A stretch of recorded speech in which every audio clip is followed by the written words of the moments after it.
Welcome to They Are Waiting for Us from Forbes Books, the podcast that explores how education can transform lives and communities, featuring conversations with change agents who are making a difference in education, from parents and advocates to teachers and leaders. Here's Dr. Lisa Andrew. I'm back with Brandon Middleton, who currently serves as a Senior Business Development Manager at Amazon Web Services, but does so much more as a mentor for the next generation of folks in tech. He's also a board member of the Silicon Valley Education Foundation. Now, Brandon, I'm often asked about AI, probably daily, what I think about AI in education. And as you know, some of the members of our board believe this is an avenue we should be pursuing, and we need to be in front of this. And I counter, well, what is this? What do you think are some of the advantages of AI in education? And what are some of the considerations when it comes to AI? Yeah, advantages. I mean, I see some of these large language models and like these big applications that are like freely accessible to people for now as like an AI tutor, something that can scale one teacher with 25 students. Now there can potentially be 25 teachers, 25 students, just like a more one-to-one interaction for students that have devices or access to, laptops or computers with these softwares loaded on it. So for me, like if I'm thinking about, 8, 9, 10-year-old Brandon who's trying to learn pre-algebra or something that's not intuitive, teacher has to stay with you and kind of teach it to you over and over again. If I'm an audio, I need to hear it a bunch, or if I'm a visual learner and I have to like actually do it myself. I see AI as adapting to many different learning styles, going as fast as a person needs or going as slow as it needs to be able to make the thing that you're trying to learn make sense for you. And you can prompt it to like, say this to me like I'm a fifth grader, or say this to me like I'm a college freshman. And if it gives you something that you don't like, you can say, hey, I didn't really understand it that way. I'm a visual learner, or I prefer to take in information this way. And the cool thing about some of this new tech is it can actually adapt what it'll give you back so that it's best suited for what you're trying to accomplish. So I see it as, the advantage of it is one-to-one kind of tutor or teacher type of relationship with students that know how to correctly, interact with it through the prompts.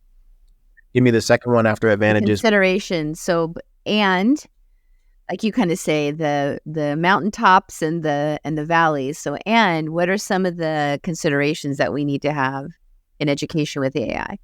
Yeah. So there's certain times when you're using these large language models and these tools. They're always confident when they tell you whatever they're telling you, but sometimes they hallucinate. Hallucination is literally like it telling you something that is completely wrong, but in the way that it says it to you, you're like, oh, okay, I didn't know. It makes sense. Okay, I'll go with it. Right. But we have to give students some sense of intuition, kind of like an inner sniff test to be able to say, okay, I'm pretty sure that what I've gotten from this tool will be useful in like the next thing that I have to do for my assignment or for my report or like whatever it is. But to know that these things aren't perfect from the beginning and not like, this is not God from the mountaintop telling you everything that's true about the world. This is something that a human made, could be something that, a guy like the prototypical like engineer from Silicon Valley that we know is not as diverse as we want it to be, that we know is not as, well-rounded, cultured as we want it to be. Those kinds of people made a technology that's awesome, but it's not 100% flawless or bulletproof at this particular time. So a consideration and to know that you're working with a tool that was made from a company comprised of people like that is a good precursor as you're working with this stuff and like dealing with the outputs that it gives you to know whether your intuition is right and you can go with it, or whether you're like, I think I'll go to an alternative couple of sources in order to round out, that particular question. Listening to you describe the promise and considerations, you'd have to be the teacher in me. I'm thinking of students that, first grade, fourth grade, sixth grade, college level students. You have to be a pretty astute learner. You have to know your learning style to be able to say, hey, give it to me again. You'd have to know I'm a visual learner, give me a picture, especially the discernment. That discernment, I know some adults who are still developing discernment. That's great. I don't know. Don't they say like you're at age 23 before discernment comes into play? So I think those are really, that you brought those things up about what the responsibility of the learner in interacting with AI, I think is something that is really, really important. And so then I look at what kind of student that is, what kind of learner that is, for them to be able to know that and to interact with it. People have often likened AI to, well, it's just like when we got a calculator. I'm like, well, I pretty much think if you put 1 + 1 = 2, there's not any interpretation like, oh, is that their opinion or is that not their opinion, right?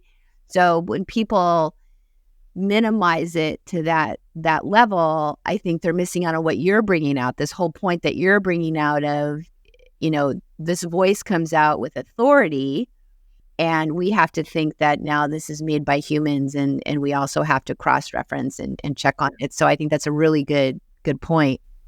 There's a level of immersion that you also need to, you got to dive into some of these things before you've got to do the get oriented first. And then once you're like, okay, my body's acclimated to the water temperature, I kind of know bearings. Without that orientation, you wouldn't even know to interpret or to question any of what you're doing as true or false or weird. So to the same extent that kids play Roblox probably way too many hours, and Animal Crossing and all like the stuff that they spend a lot of time on, you imagine like getting immersed in your TI-83 calculator. Like I knew that thing backwards and forwards just because I spent a lot of time on it. The same thing. Wow, Brandon, getting immersed in your calculator. Okay. You have to learn. Sounds exciting. Yeah. You learn all the functions. You have to learn how to download the snake games and like do all the. So I feel like this will not just be a one time I play this thing or do this thing for like 10 minutes a day. The thing you'll literally have to, like when you're browsing, have it open, have it up, be using it all the time for the change and the upside and productivity to actually happen, no matter what age you're talking about. So, it'll probably be the teacher's job early on, kindergarten, first, second, third grade. But once the kids start to get, proficient and know how to type and know how to intuit certain things, I think that kind of learner will be able to more take, his or her like ownership of his or her like journey as they're continuing. For sure. Okay. So again, mentioned it a lot. Let's turn to your passion for giving back to the community and how you love to share your learning, your knowledge, your insights, and you are amazing at sharing your network. You share your network with every age group, anyone who I know of that. So listeners, you definitely want to connect with Brandon because he knows how to connect you with a myriad of folks and technologies and pathways and such. So, as I stated in the introduction, you're a board member of the Silicon Valley Education Foundation. So what inspires you to stay involved with our organization? I love the mission. It's so student-centric, and it's centered around kind of what I do professionally, and it resonates with me because I mentioned I got a lot of help when I was a kid from organizations like SVEF. So to, in a small way, pay it forward and to be able to see the benefits of some of those seeds planted. It doesn't happen that you get trees overnight, but like over time, the person that you picked up the phone for is celebrating, getting into the college that they wanted to get into, or getting, an internship at the company that they wanted to work for.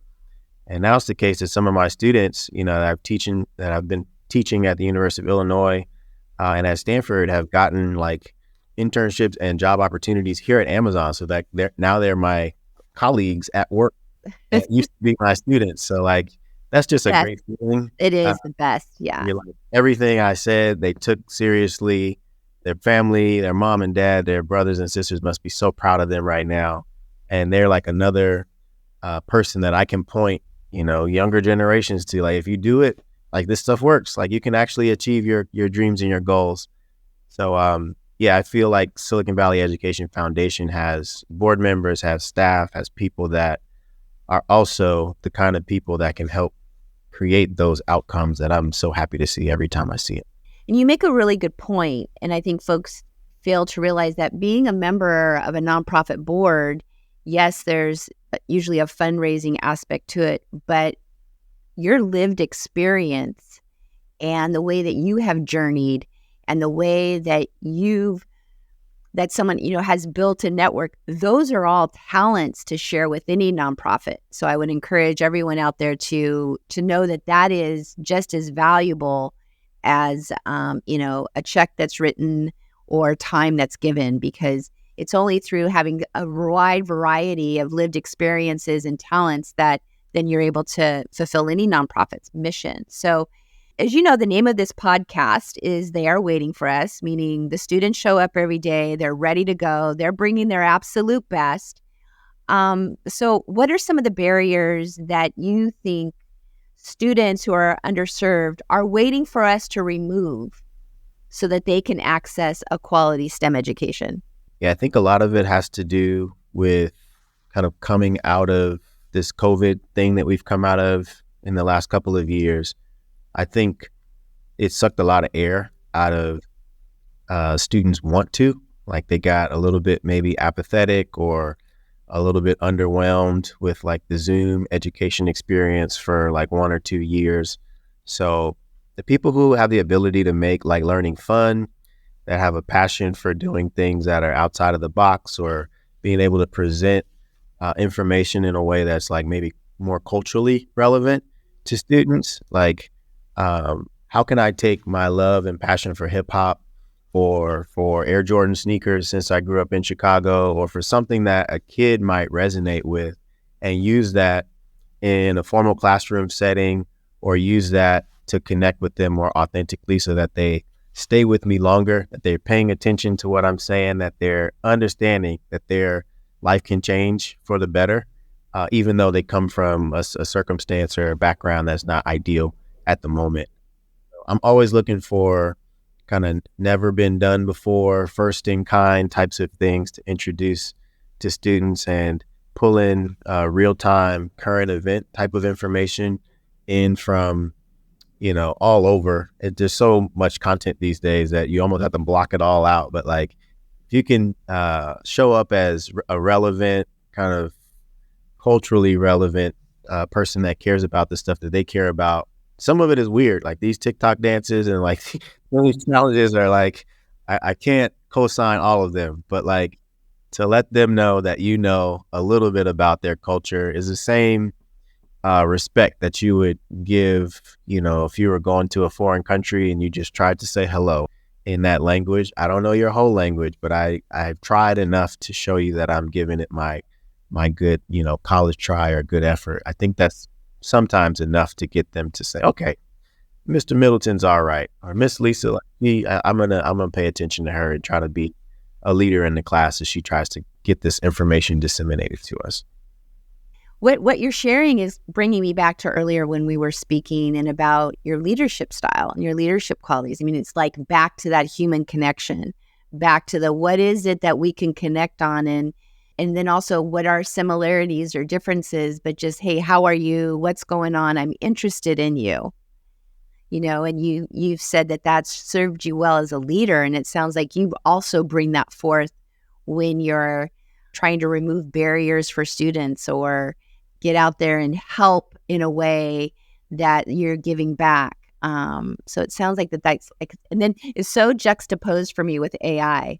And so it's like this whole universe that you're describing it's very interesting of how you go in and out of it and understanding it and how you integrate it to be the Brandon Middleton experience. So I can see why the kids want to hang out with you.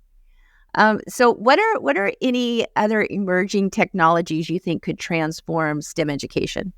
I think there's a bunch of kind of advances within computer science and math and like just under the umbrella of STEM that will make an automated way to live possible. So like there's stuff where you can literally do a process and have an app on your laptop kind of record the steps of that process, and then it's like automated for the rest of your job or for the rest of the time that you're in that class. So I think harnessing some of the power of automation will give human beings just in general, not just students, the ability to go up like a higher level and say, okay, if the menial tactical tasks that I have to do day to day, I'm augmenting kind of my ability to do them through technology. Now I've got more time to do the thing that technology can't help me with. I can create, I can learn an instrument, I can learn another language, I can give to my community, like get out of, the digital world and get back into the real world to take care of my health maybe. A lot of computer people and engineers and tech people, like they sit in front of laptops for like 10, 11, 12 hours a day and hardly get enough fresh air and oxygen.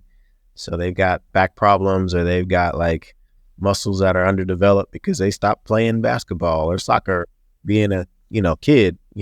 I'm hoping that technology gives us the ability to take back time. And then once we have that capacity to focus it on things that are actually really important, like we have climate change issues, we've got, some social justice things to work through. We've got a financial system that's pretty fragmented that we could do a lot better in banking people. We've got housing and homelessness issues. So there's no shortage of like things that we could focus on as humans that have more time and capacity to kind of put our energy towards it.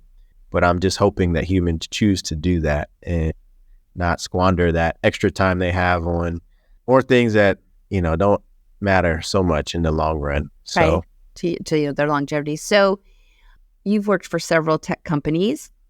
So how can tech companies help provide opportunities for students in STEM? Yeah, that's a great question. And secret is that not all of these tech jobs need to be staffed by people that went to UC Berkeley or teach at Stanford or teach at University of Illinois. Like a lot of it is mentorship, apprenticeship, skills-based, relationship-based work. So I think tech companies could do a lot in the areas of kind of upskilling kind of the average person to be able to qualify for, entry-level roles, mid-career level roles at that company. And like the diploma from only the top 1% that went to all of these fancy schools, like I don't necessarily see that as necessary in order for every citizen to be like productive and to bring what they have to society.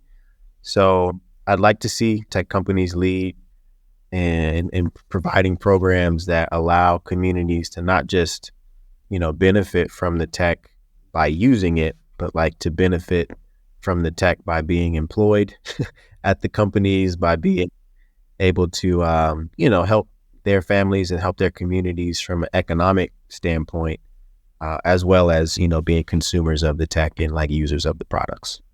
Well, thank you for sharing how you as a tech executive are giving back to the community and mentoring and providing all different avenues for our youth to interact with you, interact with others so that they can see that there's this other world. And so, Brandon, if folks wanted to get in touch with you and find out more about you, your leadership, and or AWS, what should they do?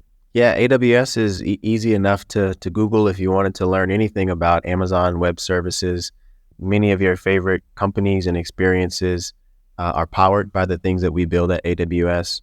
In terms of my teaching, if you wanted to find me at Stanford or at the University of Illinois, I teach a course called Redesigning Finance. at Stanford. So just redesigningfinance.com.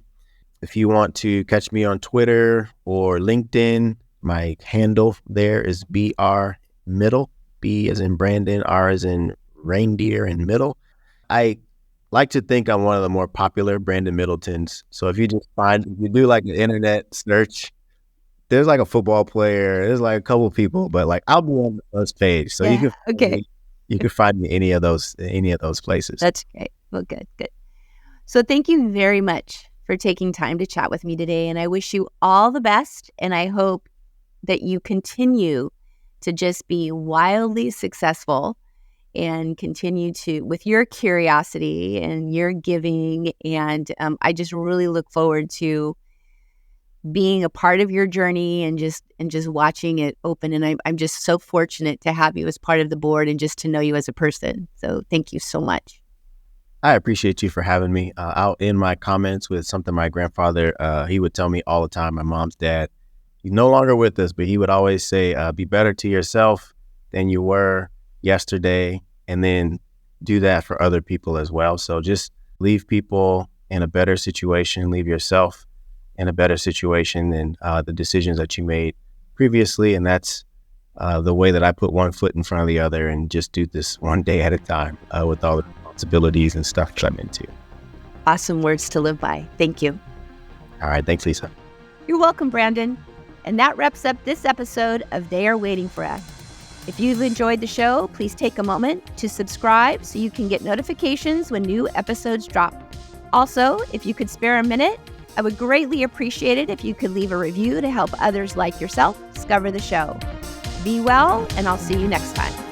This has been They Are Waiting for Us. If you want to learn how to create economic opportunity through equal access to quality education and create an extraordinary learning environment focused on everyone realizing their full potential, go to drlisaandrew.com. They Are Waiting for Us is a production of Forbes Books.